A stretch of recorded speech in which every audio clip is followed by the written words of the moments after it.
Olá, mais uma vez é um grande prazer estar em sua companhia. O meu nome é Kleber Werneck e esse é o programa Análise Direta, o programa de entrevistas do canal Hit Notícias, que sempre traz um especialista renomado falando de um tema importante para o seu dia a dia. Hoje, o tema é a psicologia no esporte, o quanto a preparação psicológica pode ser decisiva na vitória ou na derrota. E quem vai falar sobre isso está aqui ao meu lado, um especialista do assunto, Henrique Carpigiani, ele que é psicólogo, especialista nessa área esportiva. Tudo isso a partir de agora, no programa Análise Direta.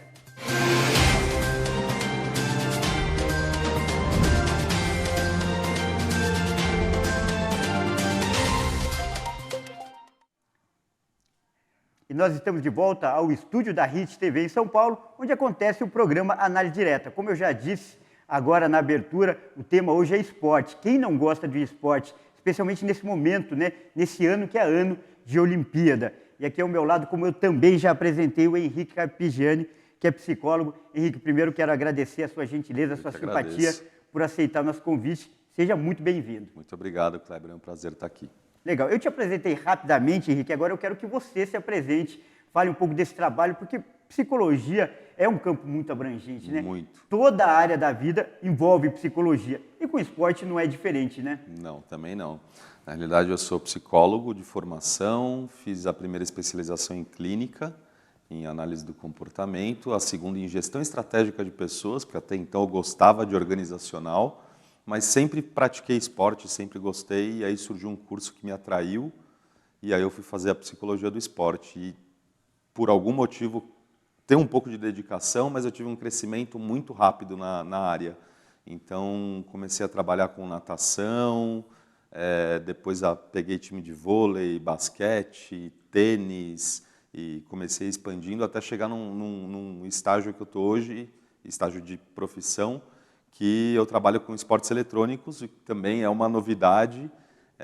Trabalho desde 2016 nessa área e hoje estou praticamente inteiramente com esporte eletrônico, um ou outro atleta de esporte tradicional. Legal, ao longo do programa a gente vai falar sobre isso. Olha que novidade, psicologia até para esportes eletrônicos.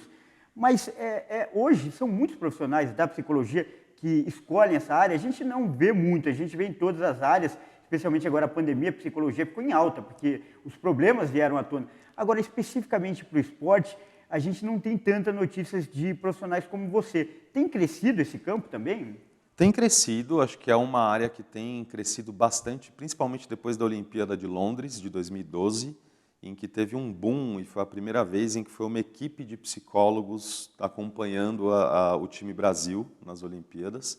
Então, acho que tinha cerca de 20 psicólogos, foi uma equipe bem grande. Depois, 2016 no Brasil, então ficava até mais barato levar e aumentou, a gente tinha uma equipe de preparação mental no COB de aproximadamente 30 profissionais, então cresceu bastante.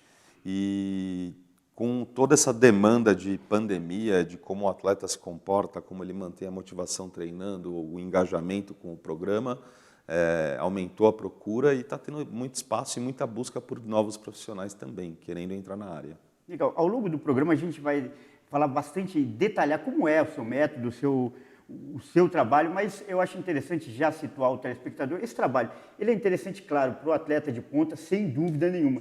Mas para o esportista do dia a dia, por exemplo, para quem pode interessar esse trabalho, eu acho legal você abrir esse leque. Para todo mundo, na realidade, né? A gente pode pegar a iniciação esportiva, qualquer dificuldade para iniciar um esporte, às vezes quebrar um medo, algum obstáculo nesse sentido. Categoria de base, então crianças e adolescentes que estão se desenvolvendo em alguma prática de atividade, se desenvolvendo até para virarem profissionais, quanto mais cedo, melhor o resultado. E atletas amadores, então a gente tem muito caso de atleta, de gente que é praticante de tempo livre, mas se engaja em alguma atividade, cria aquele desejo de participar de um Ironman antes dos 40, por exemplo. Toda essa galera é um público que pode precisar ou mesmo querer desenvolver melhor as habilidades psicológicas. Muito interessante essa resposta, porque abre, como eu disse, um leque. Não é só para o Neymar, não é só para a estrela. Para o esportista amador de fim de semana pode ser muito útil, né? Sim, com certeza, com certeza. Até porque, pensando em habilidade psicológica, Kleber, a gente é especializado em trabalhar com o atleta no ambiente esportivo. Mas as habilidades são as mesmas do dia a dia. Então, se você contrata, por exemplo, um psicólogo para te acompanhar nessa atividade, seja natação, corrida, qualquer que for, você consegue transpor esse desenvolvimento dessas habilidades para o seu dia a dia, como vendedor, executivo e por aí vai. Legal. Agora, no esporte especificamente, quanto por cento o lado psicológico influencia na vitória ou na derrota? Tem um fisioterapeuta que trabalhava comigo, para toda a equipe, sempre que muda o ano, muda a equipe, né? Mas para toda a equipe que entrava, ele falava assim, 98% é físico e técnico, 2% é psicológico. Mas se esses 2% não estiverem ok, você pode pegar os 98% e jogar fora. Então, pensando em percentual, pode ser que não represente tanto, porque a ênfase que você dá no dia a dia é muito mais física, força, tática, resistência e por aí vai. Óbvio que a psicológica deveria entrar no dia a dia, mas uma vez que você está diante daquele momento chave, daquele momento que vai fazer a diferença, se você não tiver minimamente equilibrado, tomando as melhores decisões, com a atenção plena, com aquilo que o pessoal chama de estado de flow, você pode pegar toda essa preparação, todo esse sacrifício que você fez e botar no bolso e esperar a próxima oportunidade. Exatamente, né? A falta de controle, o desequilíbrio, o nervosismo, a ansiedade, pode colocar tudo a perder, toda essa parte física, toda a musculação, todo o treino tático, técnico, pode perder tudo. Pode perder tudo. Vide o que aconteceu, por exemplo, na Copa do Mundo de 2014, quando a gente jogou contra a Alemanha. A preparação, excelente exemplo. A preparação física, técnica, tática, ela foi boa, ela foi feita. A campanha também vinha sendo boa, se a gente analisar. Isso. É que a imagem do 7-1 fica muito forte. Sim. Todo mundo lembra do 7-1, mas se a gente tirar, não foi uma campanha excelente, mas não era uma campanha para tomar 7-1. Não, de jeito nenhum. A própria campanha de 94, se a gente for comparar, não foi tão diferente dessa. A de 98, que a gente chegou na final, também não foi tão diferente, porque não teve goleada, não teve esse tipo de coisa. 2002 não, aí 2002 já foi um pouco mais baile. E o que aconteceu? Legal, você trouxe esse exemplo à tona e é impossível não comentar, né? Porque faz parte hoje da cultura do brasileiro, o futebol, e esse momento especificamente. O que aconteceu ali na sua avaliação, claro, distante, mas profissional, técnica? Eu acho, assim, vou falar como distante porque eu não estava envolvido no trabalho, né? Exatamente, porque a gente como faz espectador, esse adendo, até por responsabilidade, né? Sim, exato. Então, sem julgar qualquer tipo de trabalho que foi executado lá dentro. Mas eu acho que teve um fator que é o que difere nessas Olimpíadas, que foi o fator torcida. Que a gente não se preparou para jogar em casa com supostamente torcida a favor. Mas qualquer errinho, qualquer deslize, qualquer derrota podia jogar contra a gente. E, de fato, foi muito o que aconteceu. Antes mesmo de chegar no 7-1, a hora que teve jogador chorando em campo, que foi na disputa de pênalti do jogo anterior. Realmente, Thiago Silva, cena marcante. Isso foi mais falado do que a vitória. Então, parece que o brasileiro ele é tão apaixonado no futebol que pesa para os dois lados. Pode ser aquele que comemora muito uma vitória. É a relação passional, né? Ou aquele que cobra muito alguma coisa. Não precisa necessariamente ser uma derrota. Então, acho que essa falta de preparo para esse peso não era só de vestir a camisa da seleção, é vestir a camisa e disputar o maior campeonato de futebol aqui. Uma obrigação de ganhar. Exatamente. E o interessante, a partir da sua explanação, é que já eram sinais, que eram dados de que alguma coisa não ia bem desse lado, né? E não foram trabalhados. Exato. Acho que ainda existe uma certa resistência, especialmente no futebol, de adotar um serviço de psicologia do esporte, especialmente no futebol. Eu falo isso porque todas as outras modalidades têm ou já tiveram ou estão em transição. Mas a seleção brasileira de futebol foi muito...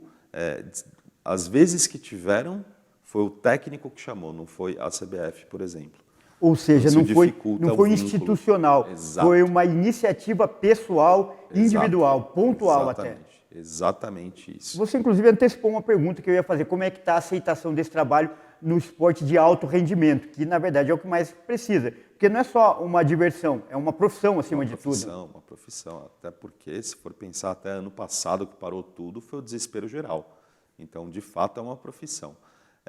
Tirando o futebol, que alguns clubes grandes no Brasil possuem, as outras modalidades, quase que todas, tem assim, uma excelente aceitação. A gente pega o tênis, sempre teve, foi até incentivado. O vôlei, basquete, natação, atletismo, maratona aquática, tudo possui esse tipo de serviço, algum prestador específico, algum profissional, às vezes com vínculo com uma instituição, mas tem sido muito estimulado. Inclusive. Já faz parte do staff? Já. Correto. Já faz parte. Agora, existe uma modalidade que é mais difícil psicologicamente? Tem alguma que exige um grau maior? Eu acho que depende muito. O que vai exigir muito e vai variar muito é o grau de esforço físico envolvido. Até por isso eu gosto de fazer, inclusive já adiantando, um paralelo com o esporte eletrônico. Você pegar o xadrez, esporte eletrônico, o esforço mental, entre aspas, ele é exatamente igual a de qualquer outra modalidade. Então, pensando em habilidade psicológica, não tenho como dizer, esse aqui realmente exige que causa mais tensão, nada disso, não. O nível é o mesmo, igual para todos. Mesmo. A partir do momento que você fala alto rendimento, já muda tudo, já é outro conceito. Agora, aí a diferença entre esportes coletivos e individuais, como é que é a preparação? Entre esses dois, algum é pior do que o outro? Pior não, é mais difícil, talvez. Né? Tá. Eu, por exemplo, quando eu trabalho com esporte coletivo, eu faço acompanhamentos individuais e os coletivos, porque aí entram outras habilidades que saem do individual, das habilidades psicológicas individuais e vão para as sociais. Então, comunicação, confiança, cumplicidade, tomada de decisão, você precisa de um líder, não precisa, aí desenvolver esse líder. Então, essa parte torna mais dinâmica, talvez, o trabalho, entre você variar entre uma atenção individual e uma atenção coletiva. No individual, não, o cara depende só dele mesmo, teoricamente. Teoricamente, porque ele ainda precisa se comunicar bem com a comissão técnica, ter confiança no trabalho da comissão técnica e vice-versa. Então, mesmo o individual acaba virando um coletivozinho, mas não é um coletivo com tanta dinâmica quanto numa equipe, por exemplo. Legal. Você falou do seu método, introduziu um pouco esse assunto. E eu quero saber, no próximo bloco, agora nós estamos chegando ao final do primeiro bloco, como você trabalha, como fazer a sua estratégia para a equipe ou então para o atleta individualmente conseguir os melhores resultados. Isso a gente vai ver no segundo bloco do programa Análise Direta.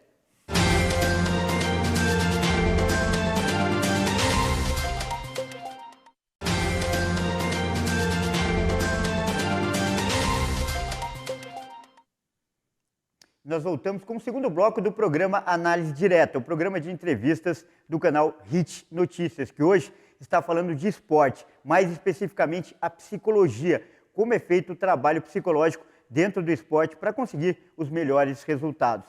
Ao meu lado, nosso entrevistado de hoje, o Henrique Carpigiani, que é psicólogo especialista em esporte. Henrique, a gente estava falando das modalidades individuais e coletivas no bloco anterior.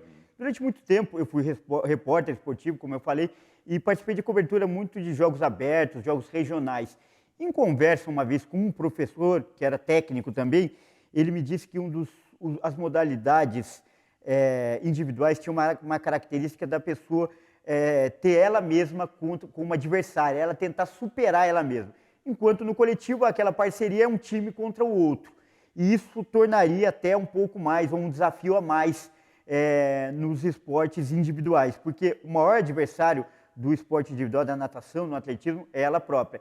E ele citou especificamente a questão do boxe.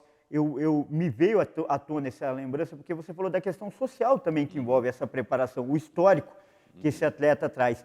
E geralmente no boxe, os atletas vêm de camadas inferiores, têm uma vida mais difícil, praticam um esporte que ele está sozinho e um esporte agressivo, que ele bate e apanha. E por isso seria um dos esportes mais difíceis de você lidar com um atleta. Queria que você comentasse essa explanação que eu fiz aqui. Eu acho legal você tocar nesse assunto, porque quando se trata de luta, parece que é um outro universo. E de fato porque tem esse contato físico proposital e permitido.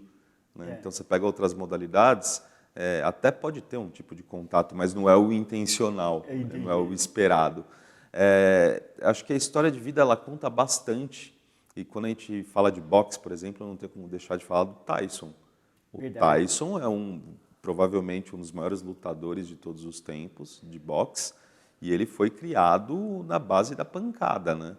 Então, para ele, o apanhar não era um problema, né? Mas ele mesmo relata na biografia dele que o técnico que ele teve pós-reformatório, se eu não me engano, era um cara que ficava 2 semanas falando só da psicologia do boxe e trabalhando a cabeça dele, dizendo que para ele ganhar uma luta, por exemplo, ele já teria que entrar pronto para ganhar. Então a preparação toda começava antes de entrar na luta. E isso antes dele começar o treino de bater. Então, de fato, tem muita coisa que envolve, não é só ele contra ele mesmo, mas é ele estar apto a prestar atenção só naquilo que é importante. Porque a hora que você vai para um ringue, tem gente assistindo, tem gente gritando. Correto. Se você se perde na sua atenção e começa a prestar atenção no público, No circo que é montado ao redor, né? você está deixando de prestar atenção no seu adversário. Logo, você está aumentando a probabilidade do seu adversário tirar vantagem sobre você. Então, é como se fosse um jogo de xadrez antes de entrar no ringue. A partir do momento que entrou no ringue, é que você não pode prestar atenção em mais nada. Você está 100% blindado mentalmente. E o Tyson, ele tinha uma característica que antes, a hora que ele estava entrando no ringue, ele já olhava no olho do adversário. E aquele momento era o momento dele entrar naquele estado de flow, de deixar a coisa fluir de acordo com o que ele sabia fazer de melhor, que era lutar. E muitas vezes dava para perceber que ele já ganhava no olhar. Intimidador. Total. Isso se aplica para outras modalidades também. É que a gente não vê, porque a gente não está aparecendo ali na TV. Mas antes de o pessoal entrar numa piscina, ou mesmo antes de entrar numa pista de atletismo, eles estão numa salinha de balizamento. Ali tem alguns atletas que ficam trocando um olhar para ver se desestabiliza o adversário. Mas para isso você precisa ter uma confiança muito forte, um preparo muito forte, para que você não se perca nisso. Você fez, nós vamos entrar no seu método, mas é cada exemplo bom que você traz, me traz à memória outras cenas. Você falou desse olhar. Você deve lembrar também de um documentário da Copa de 1994, Sim. que mostra a campanha do Brasil. E uma das imagens mostra o ambiente no vestiário antes das duas equipes, da seleção da Itália e do Brasil, que fizeram aquela final, entrar em campo. O Romário, que foi o grande nome da Copa, estava lá todo concentrado para entrar e ao lado estava o Baggio, que perdeu o pênalti. E o Baggio olhava para ele com admiração e até com temor. Você lembra dessa imagem? Lembro dessa imagem. Ela ilustra tudo que você está falando agora, Ilustra. Né? No caso ali, lógico, todo respeito ao Baggio, porque foi um dos melhores jogadores da Itália de todos os tempos, mas ali ele não tinha que estar prestando atenção no Romário. Ele tinha que estar no mesmo estágio de concentração, olhando para ele, olhando para a equipe dele, para a estratégia do time dele. Então, só aí você já vê um déficit de estar tão relaxado que começa a prestar em coisas que não são relevantes. Então, toda a preparação psicológica, inclusive, envolve isso, de você selecionar o que é relevante ou não e se treinar para, apesar de algumas distrações ou tentativas de, continuar focado naquilo que é relevante, seja interno ou seja externo. E é legal esse exemplo também, porque mostra que até os melhores do mundo, na ocasião, Roberto Baggio, ele estava no mesmo nível que o Romário, ele era um dos melhores do mundo, Sim. Mas mostra que também são sabotados, também enfraquecem, também, né, em momentos decisivos, né? Sim. A gente pode pensar, até fazendo uma correlação de fora do esporte, é que todo mundo, em algum momento da vida, é tentado, né? Então, se você não estiver muito focado naquilo que é o seu objetivo, a sua tarefa, aquilo que precisa ser feito, sempre vai surgir alguma coisinha tentando te tirar disso, né? Seja na época de escola, quando você tem que estudar, a época de trabalho, de estudo na faculdade, sempre vai ter algum estímulozinho que é para te levar para o mau caminho. E nesse caso do esporte, no caso do Baggio, era isso, né? Então, botar o Romário ali ao lado dele foi um estímulo, uma tentativa de tirar ele da concentração, e funcionou. Funcionou mesmo. Exato. Agora, eu queria que você falasse do seu método. Por exemplo, para esporte coletivo, individual, tem diferença? Como é que você faz o seu trabalho? Tem bastante diferença. Eu gosto muito de fazer assim, independentemente de coletivo ou individual, é traçar uma avaliação inicial. Eu vou pegar todo o histórico do atleta ou da atleta, o envolvimento com a atividade, com o esporte em si que foi escolhido, fazer uma análise de todas as habilidades psicológicas e ver em que estágio que está. Aí começar a traçar um pouquinho de quais são os objetivos, tanto de resultado como de comportamento. Então, o que precisa desenvolver para chegar nesse resultado? E aí eu começo a traçar como se fosse uma periodização, igual a física, igual de treinamento físico, como que eu vou abordar cada uma dessas habilidades para que o atleta tenha um período em que essas habilidades sejam desenvolvidas. Já contando que essa periodização ela pode sofrer mudança, especialmente quando a gente fala de atleta olímpico. Atleta olímpico são 4 anos treinando arduamente para uma oportunidade, sendo que na metade do caminho, ou no começo, ou até mesmo próximo a essa oportunidade, pode acontecer uma lesão. E aí muda, porque as habilidades psicológicas precisam estar voltadas para a resiliência, para a paciência. Então, tudo isso está envolvido dentro do escopo da psicologia do esporte. Isso pensando individualmente. Coletivamente, está aquele agravante que eu falei antes, de como as pessoas se relacionam. Enquanto equipe mesmo, não precisam ser amigos, nem ter uma parceria extra-atividade, mas especialmente ali. Então, essa construção de equipe, essa parte de serem protagonistas dentro, na atividade e no dia a dia, é um pouco mais delicado, na realidade, porque aí envolve jogo de vaidade, Justamente. administração de conflito, porque vai ter, imagina, em 4 anos, é muito tempo de convivência. Então, é sempre uma estratégia diferente. Não é na conversa individual que eu resolvo quando é conflito coletivo. É sempre em atividades em grupo. E essas atividades funcionam muito como uma dinâmica de grupo, de empresa ou alguma coisa relacionada a isso. O esporte tem uma peculiaridade que se mede o sucesso ou fracasso pelo resultado. E, às vezes uma equipe joga bem, mas o resultado é negativo. O seu trabalho também chega a ser avaliado pelo resultado do seu cliente, do seu paciente? Pelo resultado dele em relação ao trabalho. Então, Não em relação à competição? Não em relação ao campeonato, porque tem algumas melhoras. Então, é que a gente é muito treinado a entender como vitória a medalha. Justamente. E você deve enfrentar isso. O seu trabalho deve carregar esse ônus. Se o cara não ganhou, pô, legal, o trabalho dele foi bom. E não é necessariamente isso, né? Então, mas essa é que está a diferença. De novo, entra o fator torcida. Tá. Quem trabalha no meio, quem está envolvido com o esporte, sabe que não necessariamente é a vitória ou a medalha. Às vezes um aumento de desempenho, uma demonstração melhor de todo o trabalho. Uma evolução. Uma evolução por si só já é um baita de um resultado. Então, baixar 1 segundo na natação ou na corrida é muita coisa. E às vezes você consegue baixar meio segundo, já é uma vitória, todo mundo sai feliz, lógico, todo mundo quer ganhar medalha, mas você conseguir chegar nesse estágio do atleta representar ali o que seria o trabalho, não só dele, especialmente dele, mas de um psicólogo, um fisioterapeuta, de um preparador físico, nutricionista, médico, treinador, por aí vai, já é uma vitória para todo mundo que está envolvido. Então, para mim, assim, óbvio, eu gosto de vencer, como qualquer pessoa, né? Não gosto de perder, inclusive, fico triste, fico chateado, mas se eu percebo que mesmo numa derrota existe uma evolução de comportamento, de uma tomada de decisão que era necessária, eu começo a entender também que às vezes é mérito do adversário. Né? E beleza, agora já evoluiu, então o seu ponto base não é mais aqui embaixo, é aqui. Então agora é daqui para cima. E aí volta o trabalho todo de novo. Um bom trabalho psicológico pode fazer um atleta, um time mediano, se superar e até derrotar um adversário superior, com nível técnico, físico superior? Sim, Kleber. Inclusive, a hora que você falou que cobriu alguns jogos regionais, me lembrou de uma equipe do Santos, de vôlei, que tecnicamente não era o melhor time, mas eles trabalhavam tão bem em conjunto que nos jogos regionais eles ganharam, foram campeões.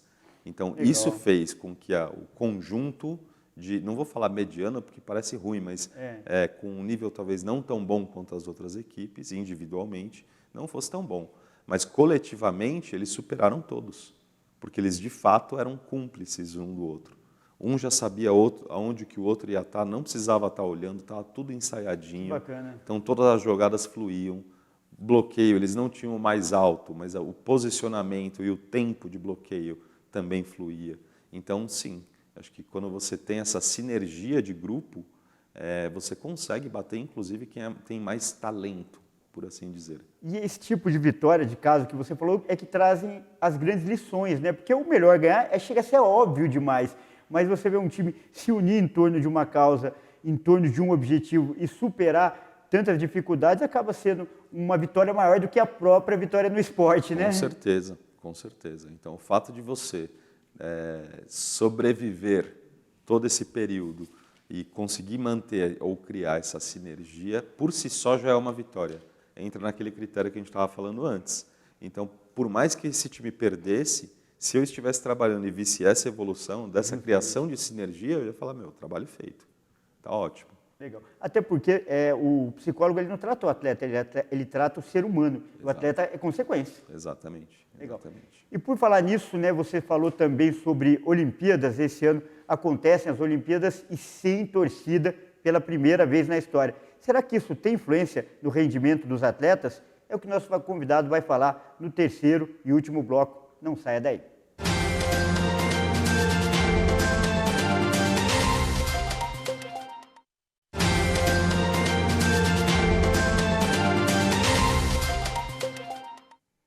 Nós voltamos ao estúdio da HIT TV em São Paulo, onde acontece o terceiro e último bloco do programa Análise Direta, que hoje fala de esporte, da psicologia no esporte. E aqui ao meu lado, nosso convidado, Henrique Carpigiani. Hoje, mais que um programa, uma entrevista, é um bate-bola. Se me permite esse trocadilho, hoje é um bate-bola, uma tabelinha legal, né? Exatamente. E a gente estava falando das Olimpíadas, citou alguns exemplos, e esse ano acontecem as Olimpíadas, e pela primeira vez na história, sem torcida, pela primeira vez no ano ímpar também, já que deveria ter ocorrido no ano passado, essas condições tão atípicas, de que forma vão influenciar, devem influenciar no rendimento dos atletas? Eu acho que assim, se fosse uma Olimpíada normal, sem torcida, acredito até que influenciaria negativamente.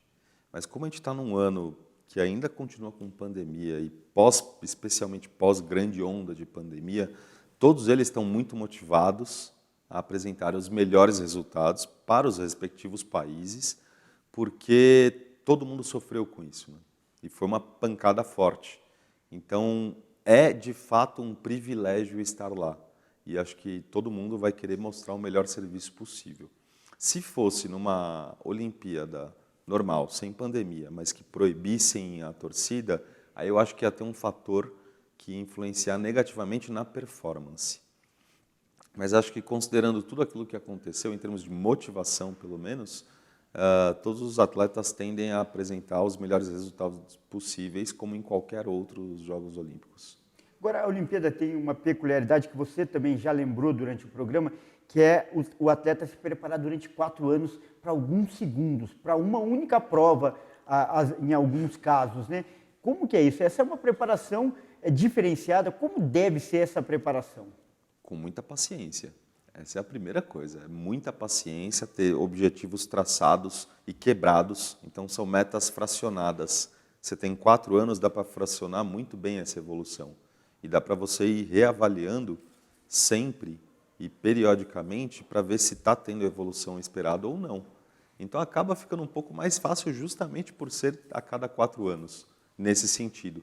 Para o lado do atleta, é muito mais difícil, porque exige uma paciência, exige abdicar de um monte de coisa que gosta, um monte de momento, às vezes com família, às vezes com amigo, às vezes com ele mesmo, e tudo isso ficar de lado por 4 anos, a grosso modo, né?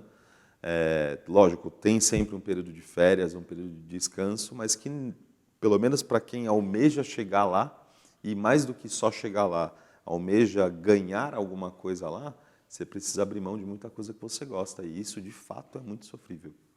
Você falou dos 4 anos, e o dia específico, o dia da prova, onde esses 4 anos vão ser colocados em jogo. Como é que é a cabeça do atleta? Você já conviveu com isso de perto? Já. Nas últimas Olimpíadas, inclusive, eu tive 2 atletas que foram para o Rio, e na competição, que no caso era da natação, o Maria Lenk era o campeonato brasileiro que ia servir como evento teste, que foi lá na piscina que ia ser a Olimpíada. Junto com o Troféu Brasil, são os 2 maiores torneios de natação do país. Exatamente. Então, lá, o trabalho para esse evento começou pensando na competição, tá? Começou 3, 4 semanas antes.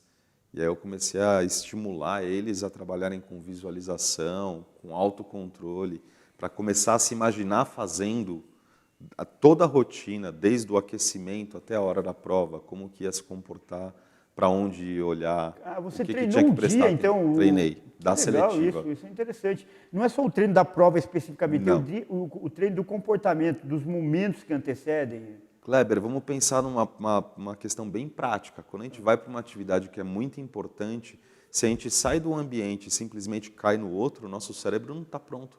Interessante isso, adaptação. Então a gente tem que criar como se fosse uma rotina pré-atividade. Então sempre que for uma atividade de muita exposição, ou for algo que vai valer muito a pena, ou que tenha uma importância muito grande, a gente cria como se fosse uma rotina, um ritualzinho, para o nosso cérebro entender, pô, daqui a pouquinho vai chegar essa atividade, preciso estar pronto, preciso estar ligado, preciso estar esperto. E essa lição é preciosa, valiosa para tudo na vida. Para tudo na Você vai ter vida. uma entrevista, por exemplo, Exatamente. não é só a entrevista, você tem que se preparar para o ritual, então. Exatamente. Então tem todo esse ritual. Então, pô, você vai para uma entrevista, vai tomar um banho, vai se arrumar, vai tentar manter um autocontrole, manter uma respiração um pouco mais estável, ter pensamentos que ou sejam tentando prever uma resposta, uma pergunta para você dar uma resposta adequada, ou para você levar do lado positivo. Então vai dar tudo certo, estou tranquilo, já sei do que eu vou falar, já estou pronto para isso, me preparei bastante para isso. E esse tipo de rotina, tanto de pensamento como de comportamento, se arrumar, etc., é o que começa a preparar o seu cérebro para uma atividade. Porque a finalidade total é deixar o cérebro à vontade. Isso, mas focado. Focado. Focado. E qual o risco de você ter tanta preocupação com esses detalhes e acabar tolhindo a criatividade, tolhindo esse lado mais descontraído, que também, por exemplo, num jogo de futebol, ele requer que o jogador esteja à vontade para criar. E ele está tão focado em acertar e acaba tolhindo o lado da criação. Na realidade, não. No caso do futebol, acontece um outro fenômeno. Né? O próprio ritual pré-jogo, ele já envolve, inclusive, você se abrir para essa criatividade. Correto. Apesar de que, se você for 100% criativo, você não vai fazer nada daquilo que foi treinado. E aí você vai dar um tilt. Não só em você mesmo, como no time. Então, todo treinador ou da comissão técnica preparou o time para um tipo de jogada. Se o cara for 100% criativo, ele vai ignorar essa jogada. Vai fazer do jeito dele. Vai fazer do jeito dele naquele momento e ninguém vai entender nada. Então é um risco ali, né? Mas ele precisa estar equilibrado para saber a hora de ser criativo. A ousadia, né? Exatamente. E o momento de, não, vamos respeitar a estratégia. Isso é muito individual, né? Isso que diferencia os gênios das pessoas comuns, vamos dizer assim. Esse tipo de decisão, tomar esse tipo de decisão e ter êxito nessa decisão. Mas tomada de decisão eu continuo achando que é a principal habilidade psicológica a ser desenvolvida. Em qualquer área da vida, especialmente no alto rendimento. A gente pode falar do futebol pela criatividade, pode falar da natação por vou aumentar o ritmo ou vou diminuir o ritmo, especialmente em provas longas. Podemos falar da maratona aquática, do atletismo, do ciclismo, de onde for. São sempre tomadas de decisões. E sempre no decorrer e no andamento já do jogo ou da prova. Isso envolve feeling, envolve sensibilidade, sensorialidade. O que fazer para tomar a decisão certa? Como eu disse, isso não é só para o esporte, é para a vida toda. Eu acho que primeiro você precisa se conhecer e se respeitar. Então, às vezes, o fato de, vou ousar demais, você acaba se desrespeitando. E é uma energia que você está gastando ali que vai ser cobrada ali na frente. Então, tem um pouco desse autoconhecimento, que a gente pode chamar de feeling, e tem aquele lance que eu falei de você saber quais são os estímulos relevantes. Então, vou acelerar aqui porque eu estou me sentindo bem?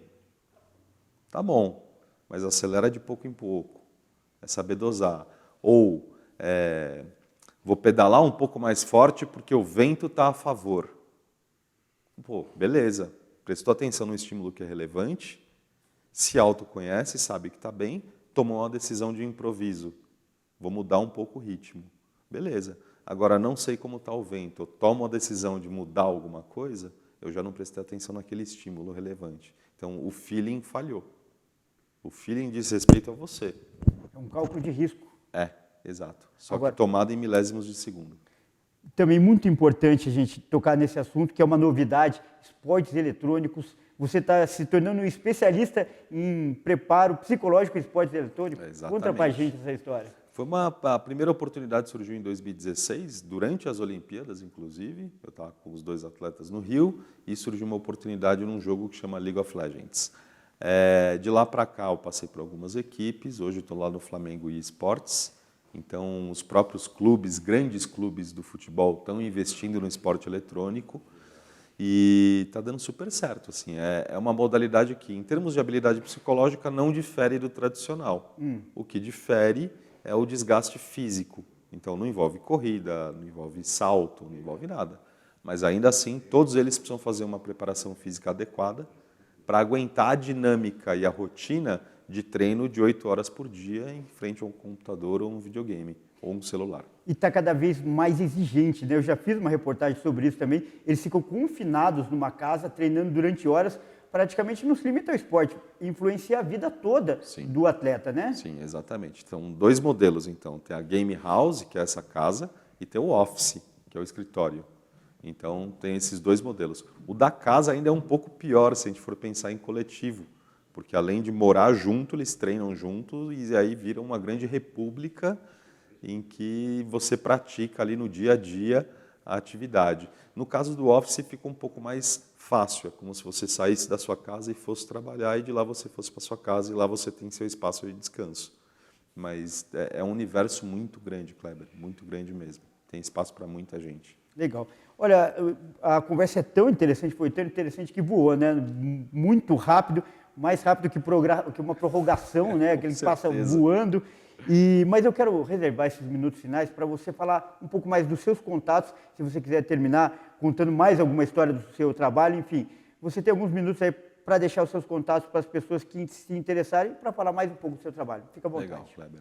Então, gente, quem quiser acompanhar um pouco mais do meu trabalho, eu estou no Instagram como @HenriqueCarpigiani e através do @TribeTeamOficial e também no canal do YouTube Workstars. Lá eu passo bastante conteúdo, inclusive de preparação psicológica, especialmente para a área de games. E eu trago bastante conteúdo relacionando games e negócios, porque eu acho que também é uma área pouco explorada e que tem pouco material aqui no Brasil. Para quem quiser e tiver interesse nessa área, vale a pena conferir no YouTube o canal Workstars. Legal. Henrique, mais uma vez, muito obrigado. Muito legal o bate-papo. Eu gostei muito particularmente. Me lembrou vários momentos da minha carreira. E você, gostou dessa entrevista? Quer assistir de novo? Então é só acessar as nossas redes sociais. Pelo Facebook, /Programa Análise Direta, ou então pelo YouTube, no canal, né, HIT Notícias. Lembrando que o nosso programa também é transmitido para 190 países pelo canal 1 Europa e também para todo o Brasil pelo canal HIT Notícias. Você pode participar também enviando sugestões pelo WhatsApp, o número 11 99224 7760. E aqui é sempre assim, você conta com a presença de um especialista renomado falando de temas muito importantes para o seu dia a dia. Então, até a próxima.